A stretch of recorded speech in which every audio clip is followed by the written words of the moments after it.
la Universidad Católica ofrece la asignatura Culturas Contemporáneas.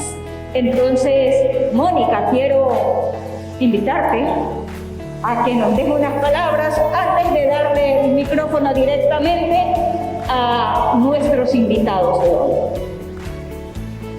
Buenas tardes, bienvenidos. Yo les agradezco realmente a Estefanía, Carlos Ibarra y Carlos Herrera por su enorme generosidad al estar aquí y compartir su tiempo y más que nada su reflexión en torno a la cultura. El espacio de la Cátedra de Culturas Contemporáneas me parece que es un espacio que nos permite pensar la cultura, nuestras prácticas y también de un modo u otro comenzar a reconocernos dentro de unos espacios sociales de interacciones donde se produce y se consume cultura, ¿no? Entonces, la reflexión de los estudiantes apunta un poco hacia allá. En este momento, en una sociedad global, efectivamente las redes de construcción cultural es mucho más variada, ¿no? Y ellos nos van a contar un poco esa experiencia dentro del aula universitaria. Muchísimas gracias, Mónica, por esa introducción. Y ahora sí, le damos la palabra a Carlos, que va a conducir este panel. Buenas tardes con todos, bienvenidos. Es un gusto para nosotros estar aquí. Y bueno, vamos a dar inicio, ¿no? Cualquier duda, pregunta, pues, con gusto tenemos para resolverlo, ¿no? Y conversarlo. Mi nombre es Carlos Ibarra. Les voy a ir mostrando una serie de láminas de diapositivas y lo que vamos a ir conversando, ¿no? En este conversatorio, por así decirlo. En esta imagen que ustedes pueden apreciar es una de las primeras clases que tuvimos con la licenciada, en la cual cada uno de nosotros, mediante un video, expresamos nuestros conceptos, nuestras ideas, nuestras acepciones sobre qué es cultura. Cada uno de nosotros, desde nuestro entorno, desde nuestro punto de vista, desde nuestro día a día, cada uno empezó a hablar, ¿no? Empezó a grabarse, empezó a pegarlo, como ustedes ven ahí, ¿no? En un Padlet, en esta herramienta, para que la profesora pueda, en este caso, revisar y pueda ver nuestros conceptos sobre lo que es cultura, ¿no? Después de ese pequeño información de material didáctico que subimos, lo conversamos en clase y salieron pues de ese debate el concepto realmente de lo que es cultura. Cultura, según la etimología, proviene del latín colere, que significa labrar o cultivar. Se deriva del latín cultus, que significa honrar, adorar. Sus significados convergen en el cuidado de la naturaleza, la tierra, el ser humano, la naturaleza. Está basada en valores como bien, verdad, belleza, y compartiendo idioma, religión, historia, educación y arte. ¿Ok? ¿Estamos bien hasta ahí? ¿Sí? ¿Chévere? Me alegro. ¿Qué es la cultura? Pues la cultura consiste en el conjunto, acervo, ¿no?, de creencias, ideas, valores. Valores que son paradigmas, considerados como patrimonio moral, pues dan cuenta de principios como bien, la verdad, la belleza, que hace un momento lo explicamos, de ideas que son juicios racionales, producto de la elaboración intelectual. ¿Nacen de dónde? De las élites educadas y se transmiten por medio de la educación. Y obviamente, pues, mediante la difusión se pueden transformar en creencias, que consisten en ¿qué? En convicciones, basadas en experiencias, tradiciones, imposiciones, hábitos y emociones. ¿Estamos bien? ¿Estamos claros? Perfecto, me alegro muy bien. En la cultura reconocemos como tipologías dos cosas: la cultura subjetiva y la cultura objetiva. La cultura subjetiva se constituye en el sujeto y acción personal para su propio perfeccionamiento.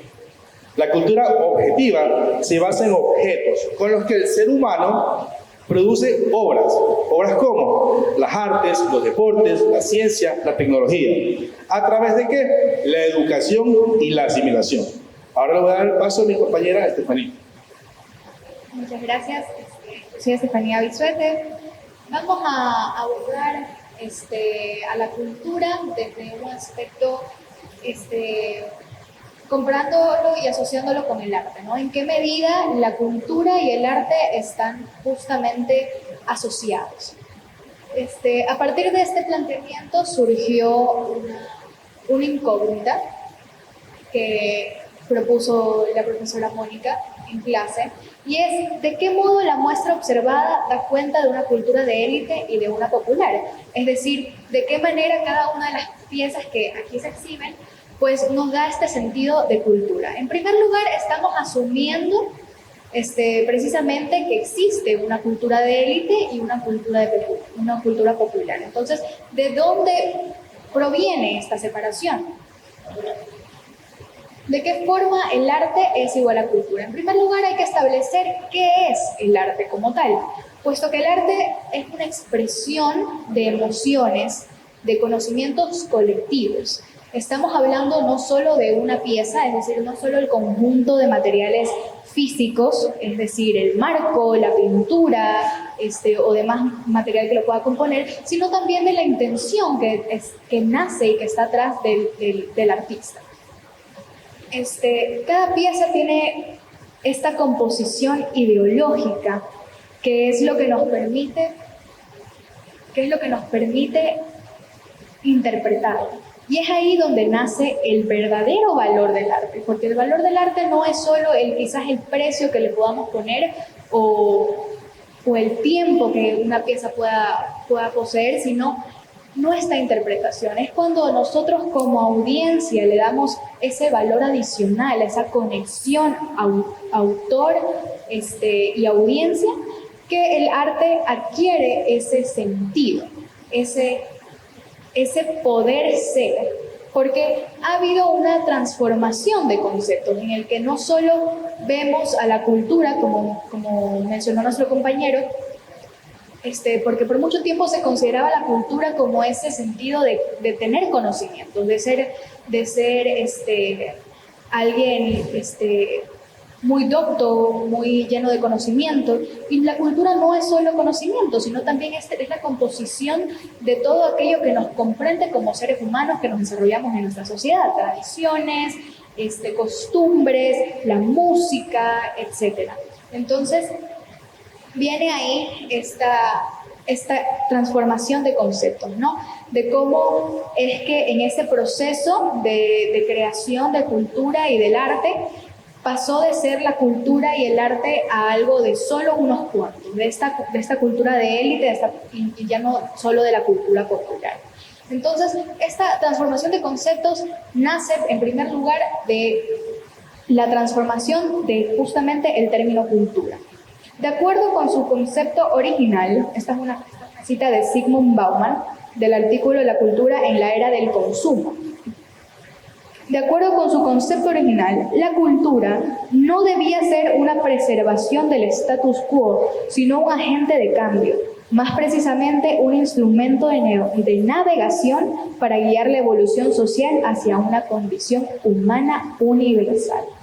Entonces, ya no pasamos a contemplar al arte desde el punto de vista y perspectiva de solo clientes, de que yo quiero esta pieza porque es valiosa, porque me va a aportar algo, sino también como usuario, como parte de ese arte, porque nosotros indirectamente somos parte de ese arte, es decir, la inspiración que el artista tiene como tal viene y nace de la sociedad, y nosotros formamos parte de la sociedad. Entonces, hacer que el arte vuelva a sus orígenes, que era la información que estaba al acceso de todos, ¿no? Porque, repito, el arte es una manifestación de todo lo que nos conlleva como humanos, como personas. Entonces, ahí vemos la industrialización del arte y de la cultura, ¿no? Cómo es que en un intento de recuperar la concepción del arte, recaemos en quizás transformar y lo que el arte concibe en sí. Vemos una diferencia entre las piezas que antes se contemplaban o se visualizaban o se aceptaban como arte, las piezas de pronto barrocas en las que se exponían de pronto retratos de la élite precisamente, y las piezas de ahora, las piezas que quizás tienen un material más económico, es una forma de expresión diferente, pero no deja de ser arte, y es precisamente eso, que el arte no deja de ser, y es una herramienta para seguir manifestando y proyectando a la cultura a través de la historia. La cultura se manifiesta ante todo como un instrumento útil concebido a conciencia para marcar diferencias de clase y salvaguardarlas, como una tecnología inventada para la creación y la protección de división de clases y jerarquías sociales. Siguiendo la idea de que el arte es una forma de segregación, acotamos que el término cultura en sí muchas veces es asociado exclusivamente al conocimiento, pero ya hemos comprobado que cultura no es solo conocimiento, cultura es cada una de las cosas, de los factores que nos competen como seres humanos. Esta creencia nace de la Ilustración, el rechazo hacia el régimen que se conoce y la búsqueda de la lógica, la cual, si bien comenzó con la intención de que las personas sean más conscientes, terminó resultando en la inconsciencia de los mismos.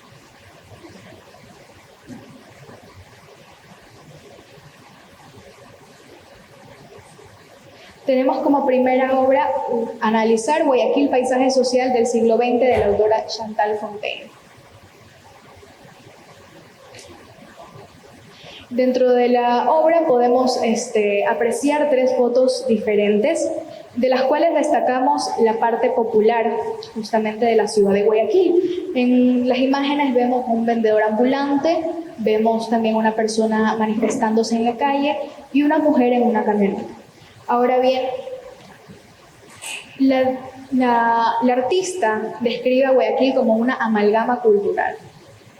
Se enfoca en la cultura popular, es decir, muestra el lado de la clase obrera en diferencia a la de esta cultura de élite, y se encarga de edificar cómo la misma vive cada día dentro de esta ciudad.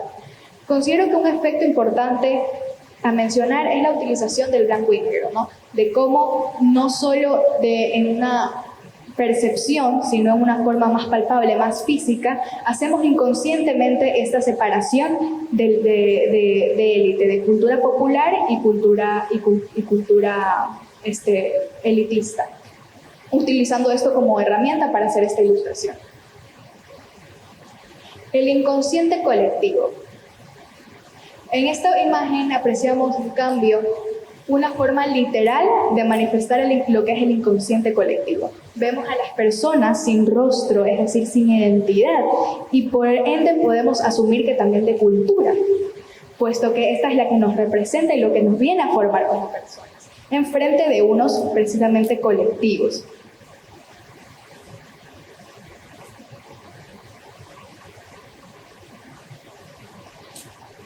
Esta figura como una representación de la división de clases, ya que este está casi en su utilidad usado por la clase media-baja, denotando de esta forma cómo el estado de conciencia es asociado con el conocimiento.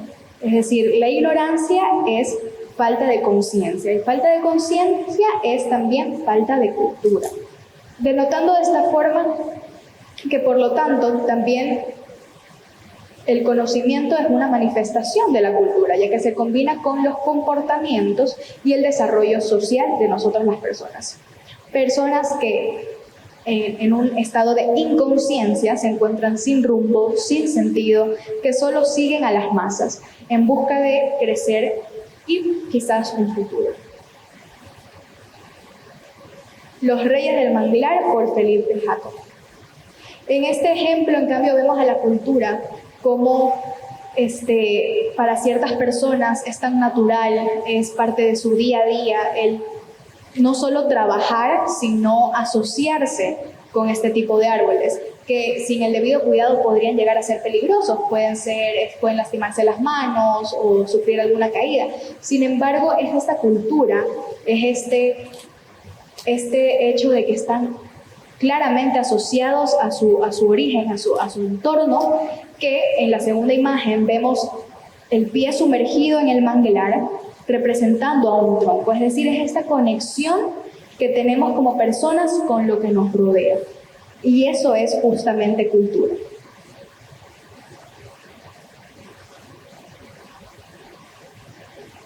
En la siguiente muestra, Mudanzas de María Teresa García, bueno, quizás por la distancia no van a poder apreciar mucho cada una de las piezas, pero hace referencia a la cultura desde una perspectiva completamente diferente. Esta obra denominada Mudanzas representa diferentes escenarios en los cuales hablamos de una mudanza no solo física, no es el hecho de cambiar nuestro entorno, sino también de quizás nuestros valores. En la primera imagen, una mujer de la cual se desprenden sus ojos, sin embargo, esta se aferra a ellos por un hilo. En la segunda, un híbrido entre casa y persona, simbolizando la conexión personal y emocional con nuestras pertenencias, con aquello a lo que llamamos hogar, la cual continúa en la tercera imagen, que es una mujer ubicando piezas en su cuarto, sosteniendo un mueble azul. Es este mueble un simbolismo de las creencias y todo aquello que defendemos, y la persona sufriendo esta lucha tanto interna como externa por mantenerlo. La última imagen muestra a una mujer incompleta. Inferimos que luego del proceso de mudanza, porque sabemos que el cambiar tanto de un entorno como de perspectiva nunca es fácil, entonces abandonamos esto que ya hemos creído y lo reemplazamos por este nuevo conocimiento. De ahí lo asociamos con la cultura, ya que la misma hace referencia a todo lo que nos conforma como individuos de forma intrínseca y esencial. También tenemos a la figura Valdivia, que es una figura que nos simboliza como ecuatorianos, esta figura de una mujer, de lo que es ser una mujer de nuestra ideología. Y la relevancia de este símbolo se encuentra en su representación de la división social, del trabajo entre mujeres y hombres. En esta, la ilustración de la cultura como tal, ya que aparece en los primeros asentamientos y se mantiene hasta el día de hoy.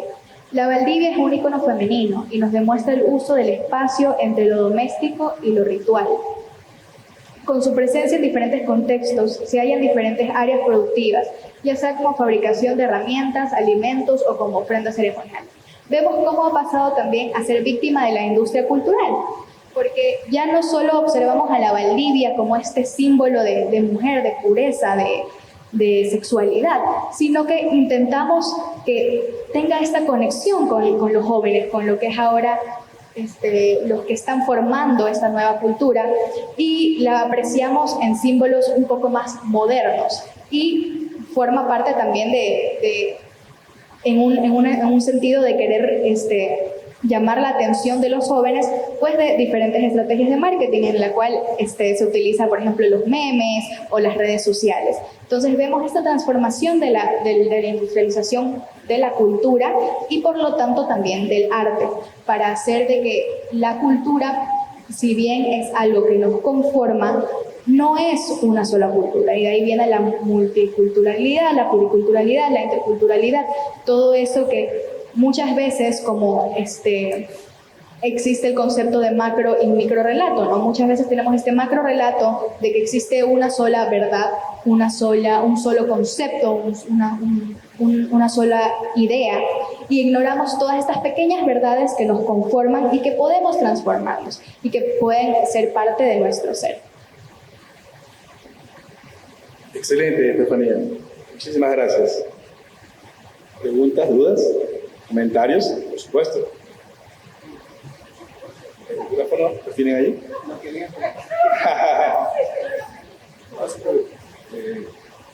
Hola. Tengo una duda dentro de tu visión. Estás culturizando todas las imágenes de una exhibición, tanto de arte contemporáneo como arqueológica. Pero, ¿cuál es el límite entre cultura y arte? Porque podría pensar que ciertos lineamientos que ofreciste tienen mucho más que ver con el arte y no necesariamente con cultura. Por un lado. Dos, ¿por qué el desconocimiento en sí tiene que ser ignorancia y el conocimiento cultura? Si la cultura puede ser implícita en sí mismo por tradición. Y eso puede ser subjetivo, porque si tú hablas con alguien de ahora y coges ejemplos de culturas pasadas, no podríamos decir quién tenía más o menos conocimiento y quién está intermedio, quién pueda entenderlos como mejor o peor, ignorantes o culturales. Tres, ¿qué opinan ustedes, y esto para los tres, de la nueva cultura? Más allá de lo académico, más allá del estudio, la nueva cultura, ¿hacia dónde va el Ecuador? ¿Cuáles son las herramientas educativas para ello? Eso. Bueno, muchísimas gracias por su participación. Creo que para poder responder justamente, si podría repetir pregunta por pregunta para poder Es que, por ejemplo, yo me quedé un poquito más con la segunda, ¿no? Pero es mejor ir respondiendo cada una en orden para, pues, justamente... Bueno, con lo que respecta al límite entre el arte y la cultura, ¿no? Es algo que cada individuo debería ser capaz de reflexionarlo y establecerlo, qué es lo que uno considera arte, porque esto siempre es un debate bastante abierto, ¿no? Cómo de pronto un afiche en la calle para un joven puede ser arte, un graffiti, y cómo para una persona de pronto mayor es vandalismo, ¿no? Entonces, ese límite lo pone cada individuo y es justamente por eso que el arte es tan extenso, ¿no? Que tenemos en una misma exposición, en un museo, una exposición justamente arqueológica y una exposición que había hace unas semanas, pues del arte nuevo, posmoderno, que nació y surgió de pandemia. De ahí, ¿me podría recordar cuál era su otra pregunta? Disculpe.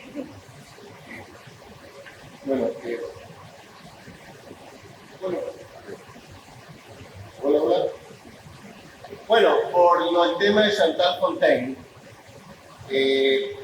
decías que eso representaba un grupo social, una estratificación social de aquí en Guayaquil, ¿no?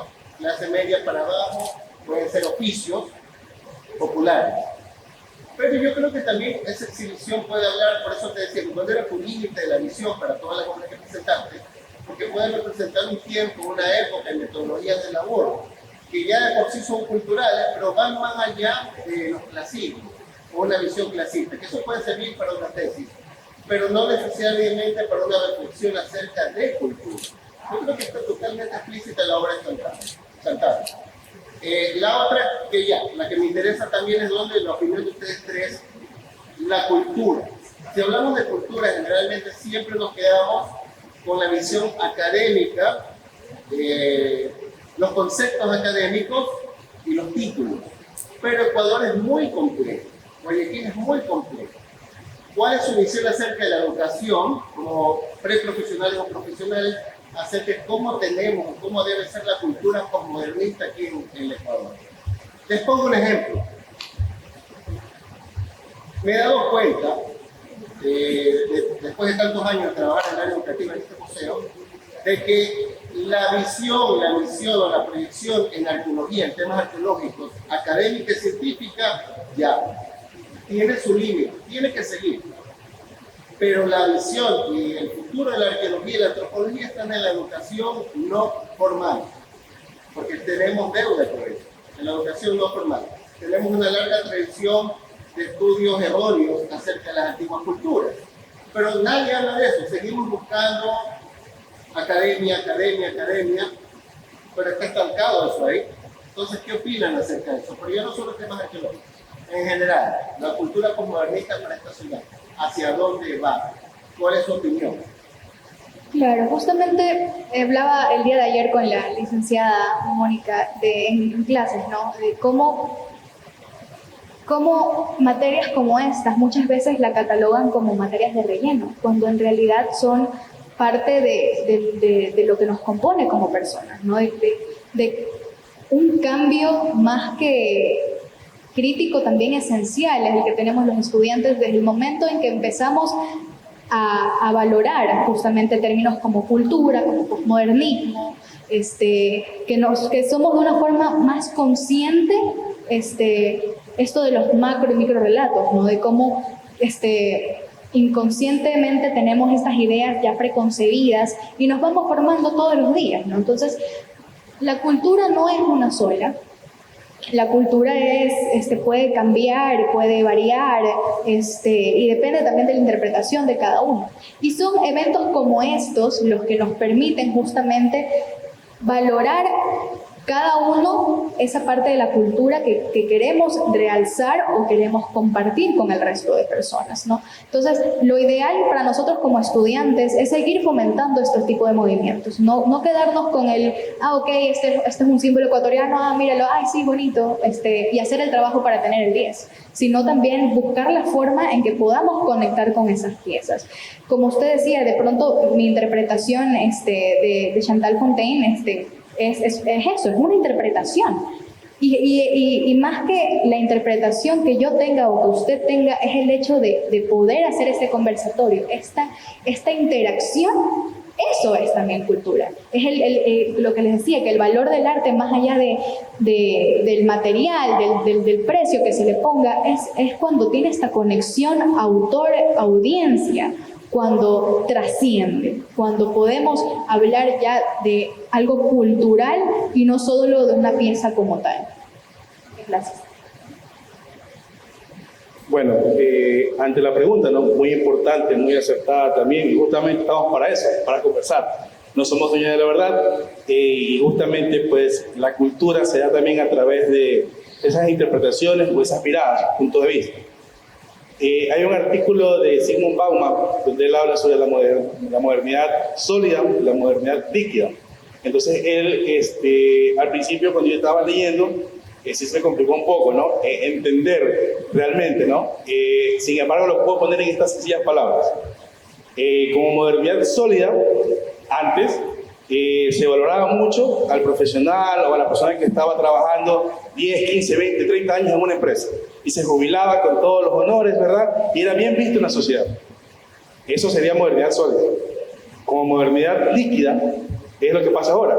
Vemos ahora que profesionales que se están saliendo, se están preparando, están saliendo de las universidades, están 1 año, 2 años, pongámosle máximo 5, se cansan, se retiran, sienten un pequeño fastidio y se cambian de empresa. Y así vamos brincando de lugar en lugar. ¿Por qué?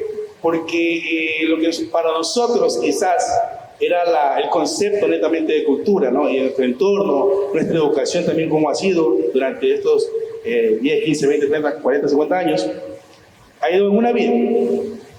Y conversatorios como materias como la de cultura contemporánea, ¿no? Las enseñanzas de la licenciada y también del panel que está aquí presente, ¿no? Nos invitan justamente a reflexionar eso. ¿Hacia dónde vamos? Si me preguntas a mí, en la actualidad, el joven de ahora no sabe a dónde va.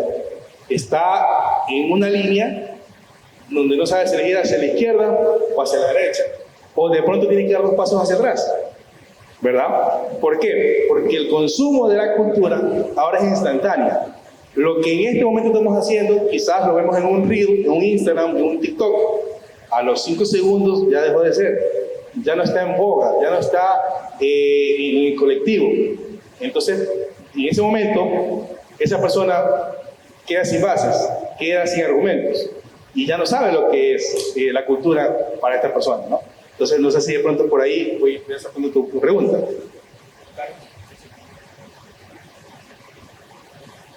Muy bien, yo creo que también podría haberse, ¿no? Justamente buscarle un norte a la pregunta, apegándome un poco a uno de los conceptos que mi compañera había mencionado en su exposición, que es el término inconsciente. Dentro de la cultura, dentro del arte como tal, dentro de esta recepción que tenemos frente a los ámbitos culturales, existe algo dentro de nuestro psique que se llama el inconsciente, el cual es como nosotros podemos percibir las cosas que no somos capaces de verbalizar. Entonces, el hecho de que muchos somos capaces de saber hacia dónde dirigirlo, más no observarlo, nos permite estar un poco más empapados. Por eso estoy en total acuerdo con la pregunta de que qué difícil es buscar el norte adecuado dentro de nuestra juventud, de nuestro moderno, de nuestro propio Ecuador en el contexto ecuatoriano. Es por eso precisamente que el término inconsciente se pone en pie, porque si yo como un sujeto veo una obra de arte que probablemente no me represente y me dé la vuelta, vea características muy cercanas una con la otra que puedan acercarme hacia esa hacia ese ámbito que trata de transmitir el artista. Y eso es el inconsciente, eso es lo que trata de buscar el apego moderno, el apego de hacia dónde quiere ir el estudiante. Lamentablemente el gobierno probablemente no ha buscado el énfasis necesario, ¿no? dentro de hacia dónde guiar la academia cultural. Eso se ve mucho justamente con lo que se está presentando con esta forma de transmitir una Valdivia moderna. Muchas personas lo pueden ver a manera ofensiva, porque en cierta parte es un modernismo que puede atacar a algo con lo que yo ya viví, con lo que yo estoy apegado. Y lamentablemente se puede también percibir de esa forma. Y la tercera, rapidito, que no me quedó claro, que me dejó así, el precepto del desconocimiento como ignorancia y no cultura. Cuando la cultura implícitamente proviene desde la tierra, dar la tierra, la tradición. ¿Por qué haces una ruptura? ¿Cuál es la base para eso?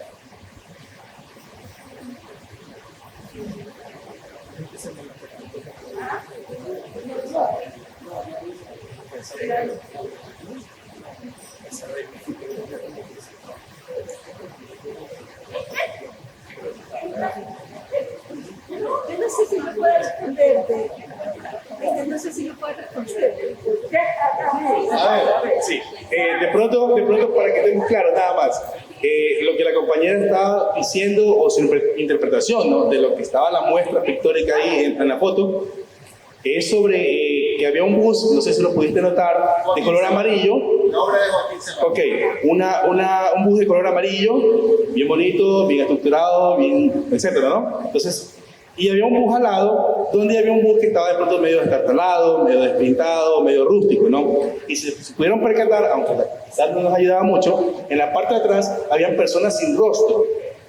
Ok, entonces quizás la compañera a lo que quiso decir o quiso referirse es justamente de que no había esa conexión, ¿verdad? Y que había dos cosas, lo que la muestra ella interpretaba, para la clase media o la clase baja. Entonces, no te podías tú, justamente con lo que tú dices, no te podías saber en qué bus me subo, en el rústico, en el destartalado o en el amarillo full equipado. ¿Por qué? Porque eran personas sin rostro. Bueno, también recordemos de que la premisa que se me dio cuando vine a hacer un informe sobre el museo era justamente de qué modo la muestra da cuenta de una cultura de élite y de una popular. Entonces mi misión como tal era interpretar justamente diferentes aspectos de diferentes obras que de pronto, si bien no son la intención original de un autor, para mí, para lo que yo tengo como cultura, para lo que yo comprendo en ese momento que la miro, puedo interpretar como justamente esa separación de cultura de élite y de cultura popular. Entonces, más que la diferencia de clases, ahí yo quería hacer énfasis en el hecho de la ausencia del rostro, ¿no? Y cómo eso representaba ausencia de identidad y por lo tanto de cultura, como al no tener claro quiénes somos, no sabemos a dónde ir y por lo tanto a dónde dirigirnos. Gracias. Gracias, chicos. No, gracias a ustedes. Para nosotros es sumamente importante que esas preguntas se den y justamente es parte de lo que tú dices, hacia dónde va la cultura en el cuerpo. Bueno, estos son los espacios donde tenemos que generarlos justamente, ¿no? Como parte de la experiencia pedagógica, como parte de la experiencia pedagógica, te puedo decir que yo comienzo con una pregunta que le hago a los estudiantes, ¿no? Definan con una palabra lo que es culto para ustedes, ¿no?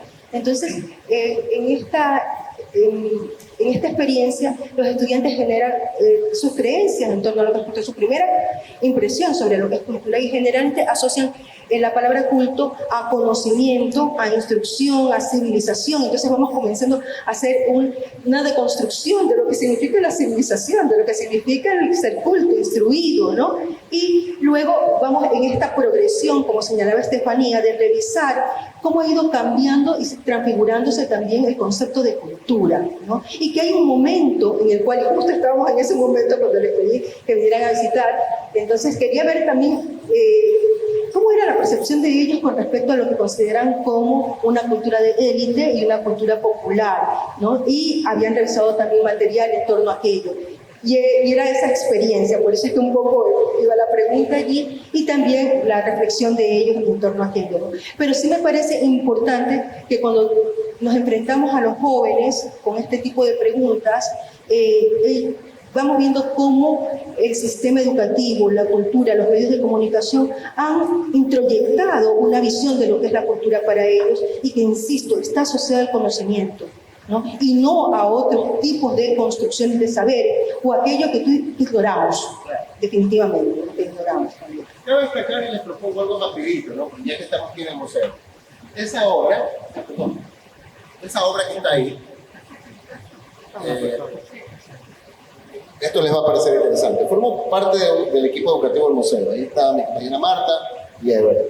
Esa obra que está ahí de Larissa Maragual es una obra muy antigua. Tiene más de 20 años, unos 25 años calculo. Actualmente, en esa época no había meme, actualmente podríamos hacer que es un meme. Y es una obra de arte contemporáneo.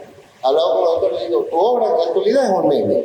¿Por qué? Porque refleja algo cotidiano, que todos lo hemos visto quizás en nuestro hogar, en el medio social, pero ¿por qué está en un museo?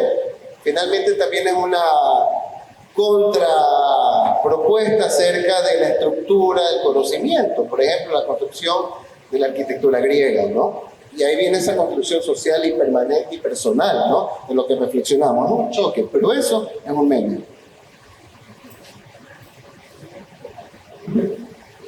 Hola. Sí. Hola chicos. Primero felicitarlos por interesarse en este tema, que a los que trabajamos en esta área siempre estamos con la inquietud de saber qué es lo que es interesante para los jóvenes, qué es lo que realmente los atrae en el ámbito de la cultura, y si hay montones de conceptos sobre cultura. Ustedes lo saben, hay desde ese sencillo que dice que cultura es lo que te queda después de que te olvidaste de todo, hasta lo de esta conexión con la naturaleza y con el entorno, que es lo que define al ser humano contemporáneo. En los últimos años se introdujo el concepto de la interculturalidad como una manera de anteponerse además a un concepto hegemónico de cultura, y porque muchos de nuestros pueblos nativos empezaron a decir que no se reconocían en ese macro relato de la cultura y que entonces tendríamos que hablar de las culturas, ¿no? Yo no sé si ustedes están ya más identificados con el tema de la interculturalidad, pero me gustaría saber hasta qué punto ustedes están de acuerdo en que la cultura no es una sola, que tenemos que hablar de varias culturas, y por qué una cultura en realidad no es superior o inferior en relación a las otras. La cultura va a intentar transmitir, va a intentar compartirse para que las otras personas tengan este mismo conocimiento. Entonces creo que velarlo como un hecho de competitivo, de que por qué esta visión dentro de mi punto de vista es errónea, o sea, tener esa percepción de que esa cultura es mejor que la otra, o mi cultura es superior a la tuya, creo que no debería ser un norte correcto, una orientación correcta desde el primer punto de vista desde la cultura. Creo que es interesante, más que en ámbitos competitivos. Por decir, a mí su cultura me interesa más en estos rasgos específicos que yo desconocía, y así abarcar muchas más culturas que probablemente estaban dentro de mi desconocimiento. Sí, concuerdo con el compañero, con Carlos. Hay que recordar también que todo lo que es cultura es vida. Entonces, cuando nosotros hablamos de que, por ejemplo, somos un vivo ejemplo ahora, ¿no? Tenemos también la comunidad venezolana aquí en el país, y el Ecuador y los ecuatorianos nos nutrimos de esa cultura, ¿no? Yo tengo compañeros de trabajo, jefes, pares, en los cuales, por ejemplo, ellos les gusta la música llanera, música autóctona de su tierra, y uno se queda también viendo, oye, pero aquí en el Ecuador de pronto nosotros no somos tan orgullosos, los jóvenes, ¿no? De pronto de la música de Julio Jaramillo, ¿no? De Carmencita Lara, por decir, ¿no? Los jóvenes. Pero vemos como jóvenes venezolanos, ellos sí aman su música. Recordemos que todo lo que sea muerte, en este caso, cuando yo discrimino y digo que mi cultura es mejor que la otra, estoy matando la cultura de la otra persona, eso ya no es cultura. Eso genera la anticultura. Y si revisamos un poquito la parte académica, recuerdo una de las clases que hablábamos de los microrrelatos y veíamos el tema del dialecto, que diferentes lugares, ¿verdad?, tienen diferentes acentos, diferentes tipos de hablar, diferentes tipos justamente de divinidades, de dioses, ¿no?, en la antigüedad, y que ninguna era parecida a la otra. Entonces, la cultura, modo de ver, modo de interpretar las cosas, creo que se nutre de eso, ¿no? La una va encadenada a la otra. ¿Por qué? Porque la cultura americana es muy rica en muchas cosas, la cultura europea es muy rica en otras, la cultura sudamericana también. Y creo que mientras más uno pueda encadenar o pueda atar una con otra de la mano, yo creo que la que sale ganando en este caso es el individuo, el ser, ¿no? Porque uno se puede aprender mejor, aprender más, y uno puede también transmitirlo mejor. Yo veo, por ejemplo, en Estados Unidos que hay una fobia, ¿no? Y con la gente de México, ¿no? Sin embargo, tú ves a la izquierda y a la derecha, ves pura gente latina trabajando, pura gente en los malls trabajando, ocupando cargos también jerárquicos, grandes inventos, grandes ideas también se han desarrollado por parte de la comunidad latina en Estados Unidos, comida latina, etc. Entonces, como les digo, ¿no? Aquí en nuestra realidad ecuatoriana, me acuerdo cuando hace 20 años migrábamos a España en la época de la dolarización, y la gente después regresó con el tiempo, ¿no? Y trajo también cultura de España, ¿no? Yo en lo personal trabajaba en la empresa de Facundo en lo que son gandules. Aquí en el Ecuador la gente, por ejemplo, no come palmito, pero en España una ensalada de palmito es una delicia, es como comer aquí un arroz con marisco de carne. Y la gente aquí no consume palmito, pero la gente en España sí. Y todos los migrantes que vinieron de España y estuvieron aquí en el Ecuador, han estado durante este tiempo, ya nos inculcaron, y la gente ahora come palmito en las ensaladas. Entonces eso también alimenta la cultura, ¿sí? ¿Tenemos otra pregunta? Sí, por supuesto, claro.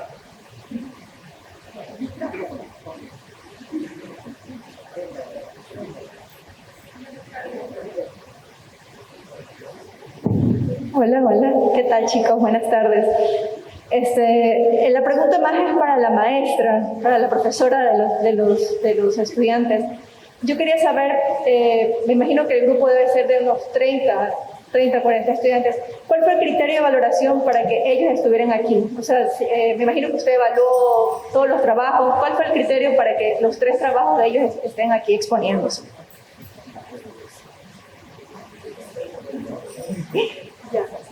Primero debo decir que la asignatura de Culturas Contemporáneas en la Universidad Católica se ha mantenido en la virtualidad, ¿no?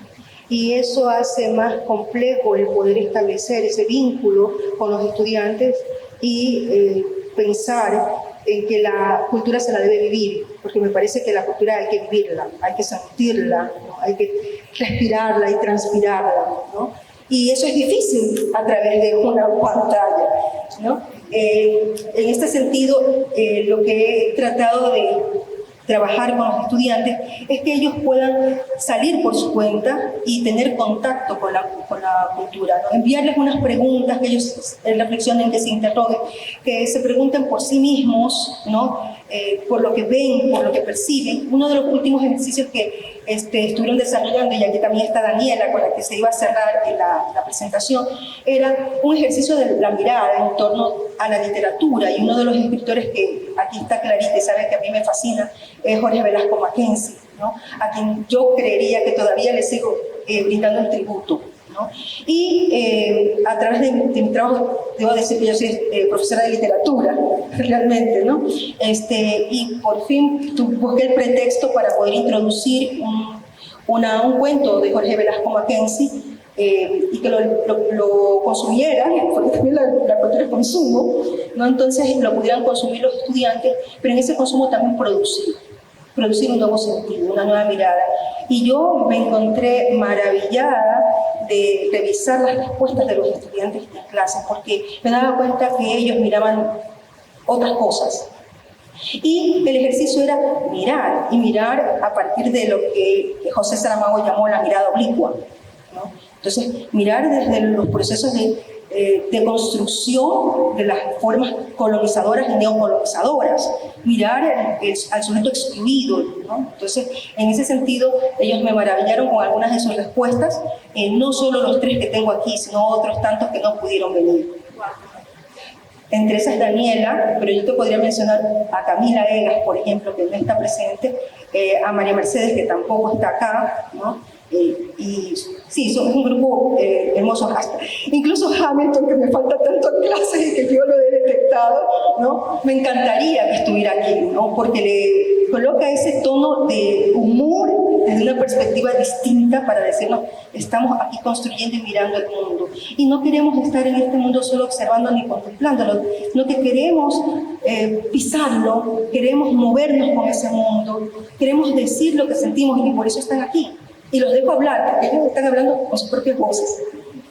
Y además es interesante porque ellos son de distintas carreras, no pertenecen a una carrera determinada. Por ejemplo, Carlos Herrera pertenece a Psicología Clínica, Carlos Ibarra pertenece a Comercio y Estefanía, que se me olvide, Estefanía Bisuete pertenece a la carrera de Emprendimiento. Por tanto, son visiones completamente distintas porque los chicos han optado por una profesión diversa, pero que en el aula de culturas contemporáneas se reúnen y tratan estos temas que son importantes para la formación de un profesional completo, no solamente especialista de su área, sino que tenga una conciencia de lo que es la cultura ecuatoriana y sobre todo el arte. Y acá también, Daniela, ¿de qué facultad eres?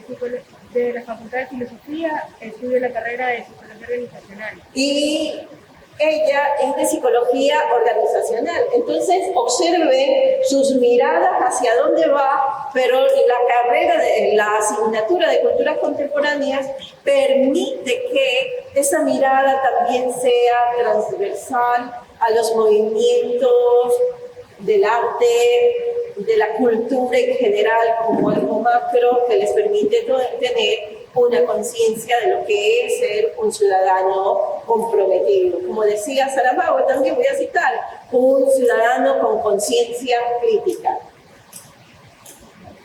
Okay. Para continuar un poquito, no pude acotar la pregunta anterior, esta separación dentro de la cultura en realidad viene de la persona, o sea, viene de nosotros, porque la cultura como tal no busca eso, sino más bien unir y crear esta evolución social hacia una condición humana universal. Entonces, la cultura en sí es un agente de cambio. Y yo le explicaba a mi mami cuando me preguntaba un poco de qué ibas a hablar, ¿no? Yo le decía, para mí la cultura es como la energía, ¿no? La energía se transforma, mas no deja de existir, no deja de ser. Entonces la cultura como concepto siempre va a ser la combinación de todos estos conocimientos que tenemos disponible, tradiciones, etcétera, la música, el baile, pero siempre puede variar y eso no necesariamente quita o minimiza otro tipo dentro de este mismo concepto. Ok, vamos a continuar. ¿Sí? Listo. Bueno, siguiendo el conversatorio, ¿no? Lo que hemos visto, lo que hemos hablado, y vamos también de lo que estuvimos conversando y las respuestas y preguntas que hemos escuchado, tenemos lo que es modernidad y posmodernidad. Como ustedes ven ahí, esa gráfica de ese hombre es el hombre de Vitruvio, es una pintura o un escrito, un dibujo de Leonardo da Vinci, ¿verdad? En el cual podemos decir, ¿no?, que la modernidad se vincula al surgimiento del racionalismo. Se habla del sujeto, de la razón, de la crítica. Es decir, esa imagen que ven ahí del siglo XV aproximadamente está entre un cuadrado y un círculo. Desde ese momento ya nos transportamos a lo que es, ya no seguimos el cuento, ya no seguimos la historia, ya no agachamos la cabeza, sino que empezamos a ser críticos, empezamos a tener raciocinio, empezamos a ver las cosas a través de las matemáticas, empezar a explicar fenómenos, la luna, el movimiento de las estrellas, etcétera, etcétera, etcétera. Y ahí vamos a ver al lado la imagen de la posmodernidad, que quizás puede hacer alusión a lo que mencionabas en la pregunta de la Valdivia, en la moto, donde podemos ver esa foto, es del año, si no me equivoco, 1979, si no me equivoco, entre el presidente de Alemania y el canciller de Rusia, en el cual este presidente ruso, este embajador ruso, era muy conocido en la política por dar esos tipos de besos para afianzar un compromiso. Entonces, cuando él daba estos besos, quiere decir que todo estaba ok, que todo estaba en regla. Y cuando le preguntaban a su par qué le parecía el beso, y antes de responder eso, recordemos que en Rusia está prohibido, ¿no?, el tema de ser gay, el tema del homosexualismo, ¿no?, por ley. Hace 60 años atrás no estaba prohibido y hace 80, 100 años atrás tampoco. Entonces, cuando le preguntaban a las personas que fueron besadas por este embajador ruso, decía, besa mejor que como lleva la política. Esa era la respuesta de las personas. Entonces, como ustedes ven ahí, el beso es una fotografía. En realidad pasó, no les estoy mintiendo, lo pueden ver, lo pueden googlear.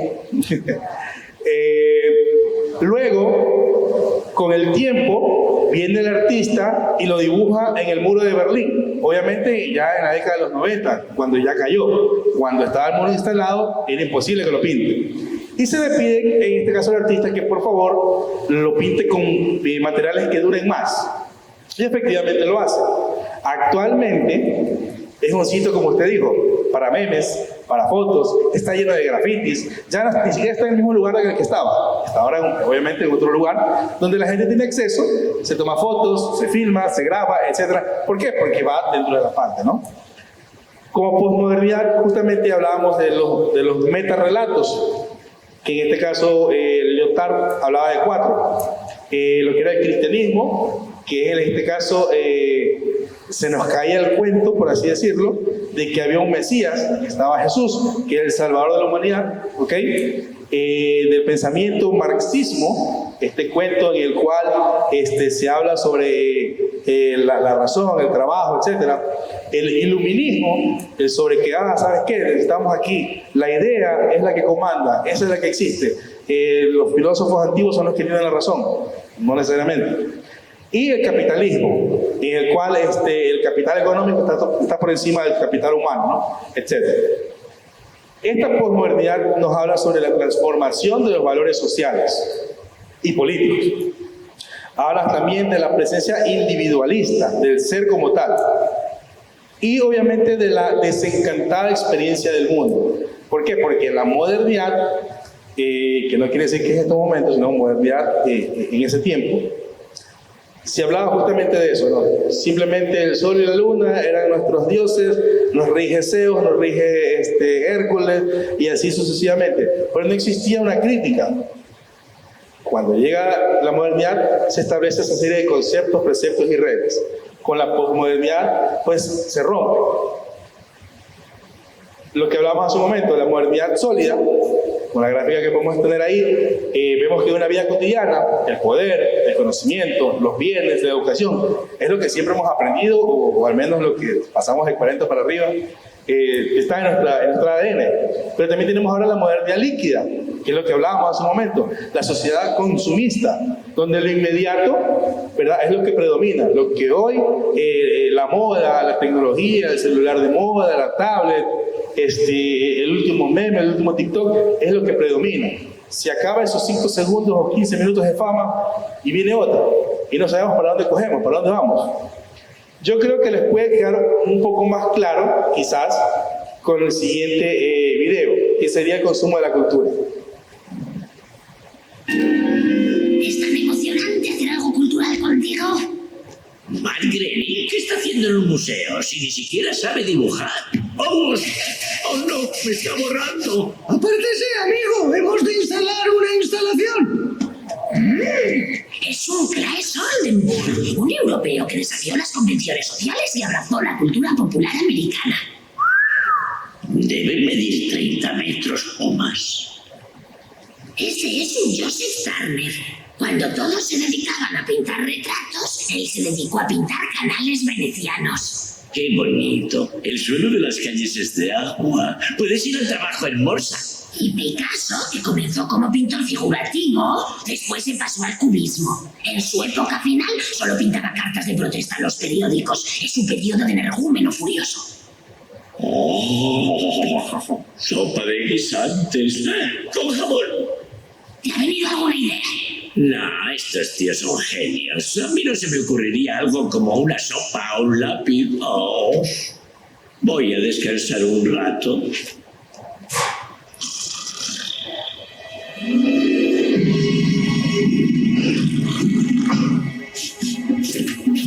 ¿Qué?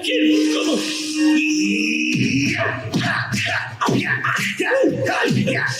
¡Es cruel! Sayonara, baby.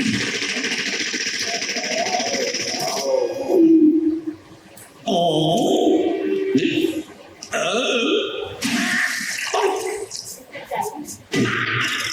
La sopa, gordinflón. ¡Oh! ¡No! ¡Oh, no, socorro! ¡No! ¡Homer! Marge, oh, ¿por qué el arte me odia si yo nunca le hice nada? Oh, vámonos de aquí. Listo. Ahora nosotros le vamos a preguntar a ustedes. ¿Qué les pareció? ¿Cuál es su apreciación del video? Sí, por supuesto. Seguramente en el día a día muchos seremos Homeros al momento de entrar.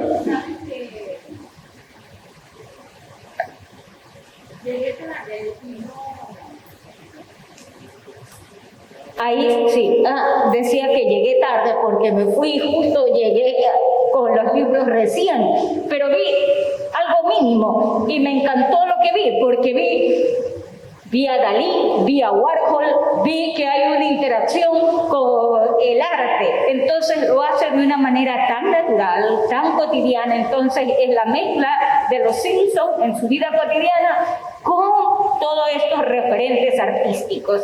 Entonces no es que está separado el arte por un lado y la vida cotidiana por otro, sino que hay esta confluencia, esta interacción, están íntimamente ligados aquí y me pareció fabuloso cómo lo han hecho. Solo esto vi. Yo por si acaso no había visto antes el video. Lo vi ligado más, cultura, sí, en general, pero muy general, más a las industrias culturales, la visión educativa y la misión de los museos del siglo XXI. Los museos como tal no pueden ser funcionales si siguen básicamente con la obra, presentando la misma y, por ejemplo, tener un guía o una información básica. Tenemos estos museos, por ejemplo, que son totalmente virtuales y de sensaciones. Entonces creo que era eso, la industria cultural pura y viva, que es interesante. En este caso, si hablamos de museos, la misión de un museo en el siglo XXI, ir más allá. Bueno, los Simpsons hoy en día pues son objeto de muchos estudios, ¿no? Son considerados una representación icónica de la cultura norteamericana y sus personajes, cada uno representa casi un estereotipo, y Homero pues es el típico despistado, ignorante y absurdo en muchos de sus procedimientos, precisamente por ese ese sistema en el que vive, ¿no? Los Simpsons, Matt Groening es un genio que creó esta serie que hasta el día de hoy sigue generando no solo una industria cultural multimillonaria, económicamente hablando, sino también de referentes. E incluso le han endilgado que hasta se adelanta el tiempo, ¿no? Y que ha incluso hecho predicciones respecto de qué es lo que va a venir, como por ejemplo que haya ganado Donald Trump la presidencia de Estados Unidos. Una cosa que en su momento planteada era totalmente absurda, aparentemente. Y sin embargo, el pueblo norteamericano terminó votando hacia ese lado, ¿no? El trabajo de Matt Groening y el equipo que hace Los Simpsons siempre para mí es espectacular. Reconozco todas las obras, desde el leoncito que sale a la mera a Homero, y la sensibilidad que pueden tener los otros personajes también. Todo lo que presentan allí, de alguna manera, no hacen más que hacer un despliegue de los cultos que son los que hacen los Simpsons. Correcto. Los Simpsons están hechos por gente que tiene un conocimiento muy amplio de todos los ámbitos de la vida, la política, la cultura, lo socioeconómico, y por supuesto visto desde la hegemonía de la sociedad norteamericana, ¿no? Y la literatura también, por supuesto. Eso. Quería agregar algo rapidito. Creo que también este video me presenta un poco los clichés del arte, de la historia del arte. El arte moderno, o sea, el arte antiguo hasta el arte contemporáneo, porque no vemos realmente otro arte el que siempre se habla y el que tenemos que romper, tomando en cuenta que si hace noción de la Smithsonian es prácticamente un museo perito en los estudios culturales y sociales, y ahí tampoco se vio ese punto. Sí, justamente el video que acabamos de ver lo vimos en clase. Tuvimos también una discusión así, un conversatorio entre todos los compañeros, y cada uno daba su interpretación de lo que había visto, ¿no? Y qué bueno que lo que acabamos de escuchar aquí es justamente también lo que escuchamos en clase. Eso también es reconfortante, porque no estamos tan lejos de la realidad. Estamos ahí un paso, estamos cerca.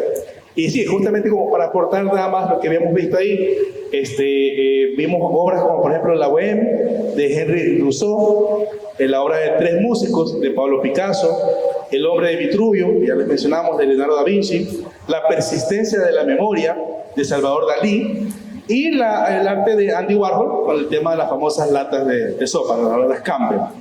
Y también nos hace referencia a lo que decía el cliché cuando, bueno, está aquí en castellano, en España. La señorita Avillón de Picasso. Sí. La señorita Avillón también. Ya.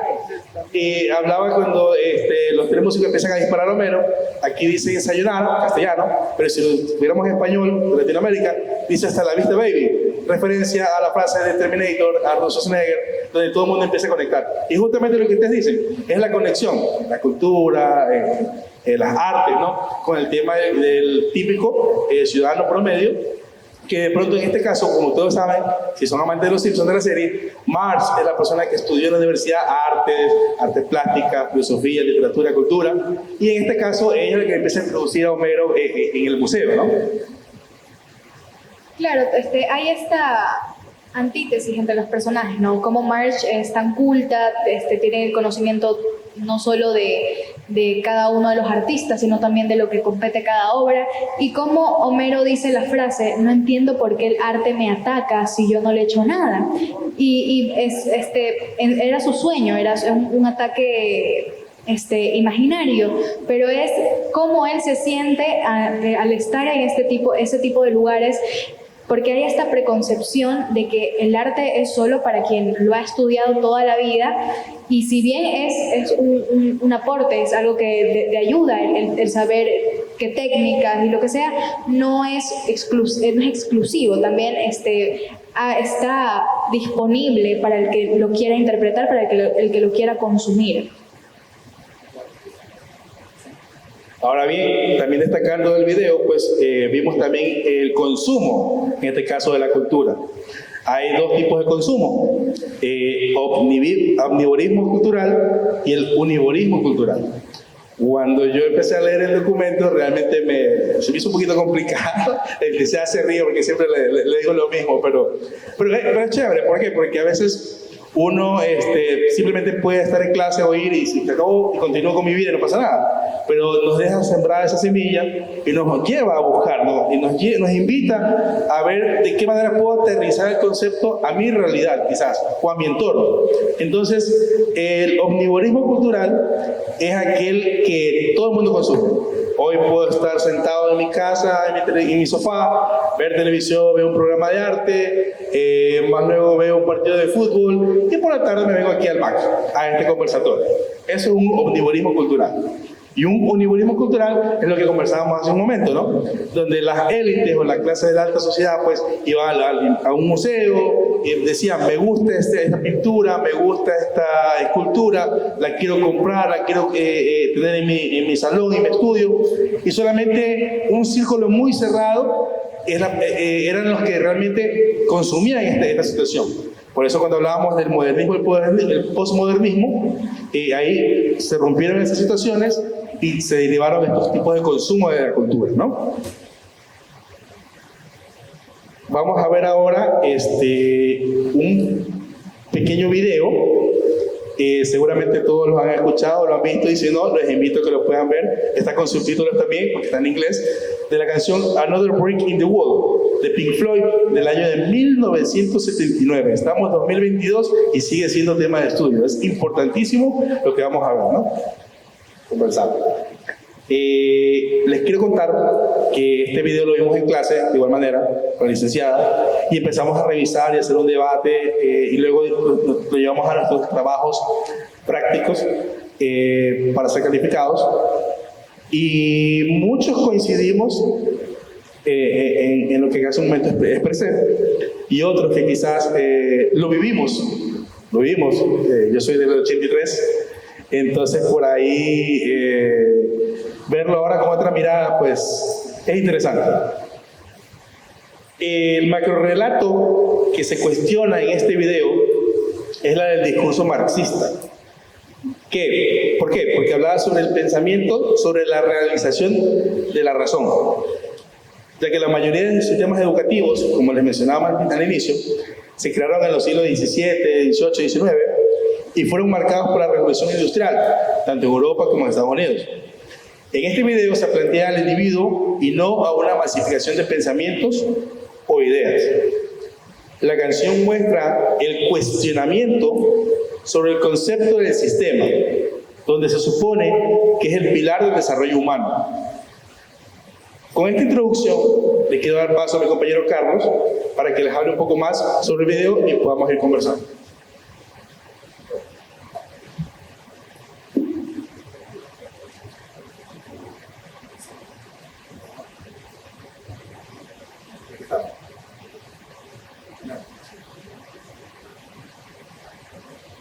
Bueno, yo les voy a hablar sobre un análisis un poco más específico sobre los temas que se pueden tomar en el impacto cultural que ha tenido el día de hoy la lucha contra el sistema educativo, justamente como lo mencionó usted, que es algo que es necesario, ¿no?, abarcar.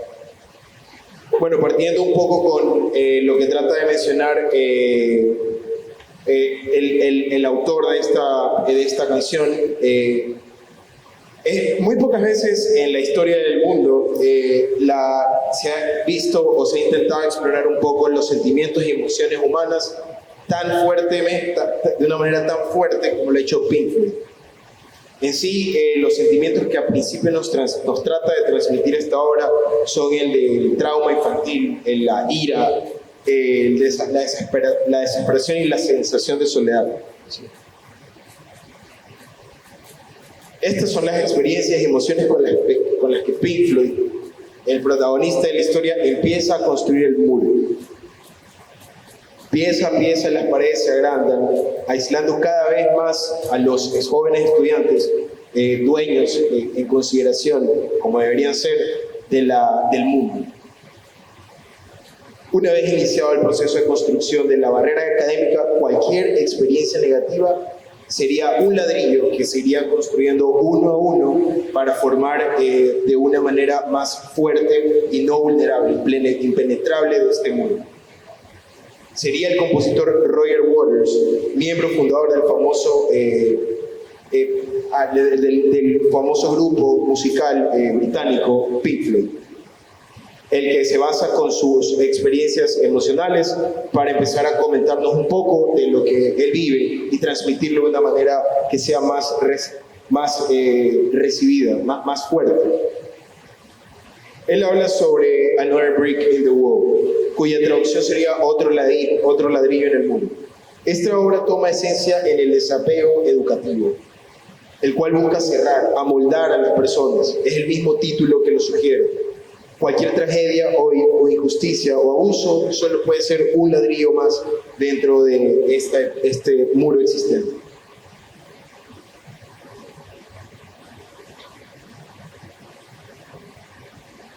Ok, Waters parte iniciando con la intención de hacer una crítica al sistema educativo. Es importante mencionar que dentro de esta presentación se van a tomar en cuenta la perspectiva del autor como tal y la perspectiva del sistema educativo que en consideración todos pensamos en nuestro contexto actual que es la más aceptada. La canción nos habla de una seriedad, el rencor y la tristeza de las clases en el aula, el abuso de la autoridad de los docentes y del poco margen que cuentan los alumnos para permitirles aprender. Si analizamos a detalle la canción, vamos a notar que contiene reflexiones muy valiosas e interesantes para que hagamos un trabajo mucho más a conciencia. Muchas eminencias en el campo de la educación, en el ámbito educativo, nos mencionan, tal como Howard Gardner, quien es el autor de las múltiples inteligencias. Él demuestra en ese contexto, demuestra un descontento generalizado dependiente de la academia, de la educación, que oprime, limita nuestras potencialidades y frena en esencia el desarrollo de nuestra creatividad. Esto siempre va a ser con el fin de que nosotros no podamos ser nosotros en base de lo educativo. Él piensa que lejos de evolucionar la educación se ha vuelto mucho más controladora y menos flexible, es decir, más dictatorial. La educación se ha convertido en una fábrica de individuos, tal como se ve en esta presentación, que enseña a no cuestionar ni a pensar por su cuenta. Esta es la triste realidad actual de la que en la educación se nos intenta transmitir en esta obra, determinando cómo debemos pensar y cómo están frustrando nuestra creatividad, nuestra capacidad crítica y de razonamiento. Con ello siempre van a impedir que tomemos decisiones propias de hacia dónde queremos orientar nuestra educación. Ok, ahora voy a acercarme un poco más a lo que en el video se muestra y se trata de transmitir. Estas son un poco de las metáforas de las que se habla. Como podemos ver, como podemos observar, ahora a mayor detalle en estas capturas, pasan los alumnos por un procesador, el cual empieza como el procesamiento del lado humano de cada sujeto, de cada individuo. Esto se puede tomar como la manipulación de la población, en esencia el miedo que se le impone a cada uno para que no pueda tener otra orientación académica. Aquí notamos cómo saliendo de la máquina se muestra que deja a un lado esa parte humana y simplemente convirtiéndose en uno más del sistema que no tiene un valor afín. Aquí ya vemos algo un poco más fuerte, algo un poco más inhumano, la desfiguración humana, que vendría a representar la modificación que cada estudiante al salir de ese sistema que nos obliga y nos oprime, está determinado por el pensar que nos presenta. Y por último, una de las escenas más chocantes, que es el procesamiento de la carga. ¿Por qué digo carga? Porque eso es lo que se toma como un punto más, algo que en sí no tiene valor, algo que va a terminar siendo consumido, algo que está listo para el comercio. algo que está listo simplemente no para aportar, sino más bien como un aspecto de que no genere problemas o límites para el establecimiento académico moderno.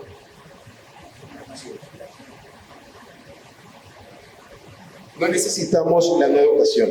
Realmente lo más importante de esta canción no es la relación con el maestro de la escuela. Fue lo primero que escribí, donde expreso líricamente la idea de que puedes hacer o construir una pared con varios ladrillos diferentes que cuando encajaban entre sí proporcionaban algo impermeable.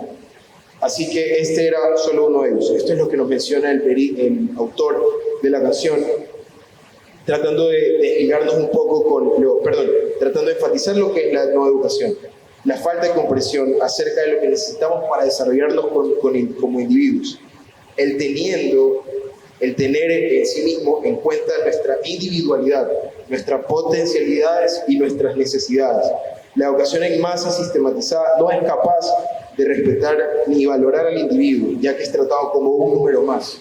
Es tratado sin tener en cuenta la identidad de quien es. Eso es lo que mencioné con respecto a Roger Waters, que él trata de presentarnos una perspectiva de lo que él vivió, cuya condición es atribuible a las a veces insalvables intentos de comunicación con los demás. El miedo es precisamente la piedra angular de la canción, el miedo que utilizan los arrogantes como instrumento para adoctrinar. Puede ser desde un país, una comunidad o desde la simple escuela. El miedo obliga a callar y a replegarse entre nosotros mismos y no admite alternativas. No necesitamos ser controlados, no necesitamos esa presión, no más horas extras sin paga.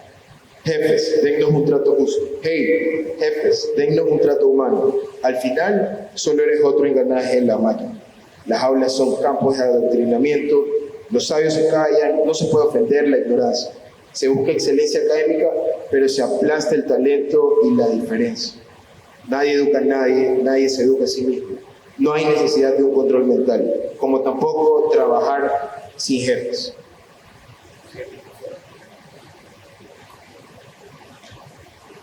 Bueno, ahora le doy apertura a mi compañera, quien nos va a mencionar un poco sobre las ideologías que tenemos que tener el día de hoy. Para ello voy a empezar hablando sobre Caballos por el fondo de los ojos, escrito por Jorge Velasco Mackenzie en 1979. Nadie como yo se acuerda de que Martillo, Morán y tú fueron dos mujeres distintas, pero con iguales nombres. A ti te veía todos los días sirviendo tragos en el rincón de los justos y a la otra metida en la urna de vidrio de la iglesia de San Alejandro el Grande. La beata estaba como siempre, inmóvil, exhibiendo su muerte, mientras tú te movías de mesa en mesa, eludiendo las manos que querían hacerte más redondo el trasero. Sierva de gozadores, cuando aún estabas de buenas. Tú permitías 2 toques por mesa ocupada y a cada cigarrillo encendido le aumentabas el fuego de tus pechos desnudos. El Sebas y yo no importábamos para tu vida. Él llenaba los vasos y yo llenaba las porquerías que los gutanos dejaban tiradas por el suelo. Agachado como en penitencia, pasaba el trapo tratando de borrar las ofensas que caían sobre tu cuerpo. Así te vimos mientras servías, mientras te gritaban, 2 más mi virgen loca. Y terminaban por enfurecer a tu abuela Eloísa, que creía ciegamente en la almohada de palo que la narcisita se ponía bajo la cabeza para aumentar sus melones. Ella te contaba la historia de la dormilona, como tú le decías. Viva costurera de las damas tetonas de la caridad, pero mientras la otra fue virgen de Dios a los 20, tú fuiste puta del diablo a los 17. Antes de darle paso a mi compañera, quisiera consultarles a ustedes cuál es en ese pequeño fragmento, cuál es el nombre de dicha persona, de la persona en que se habla. ¿Cuál es el nombre?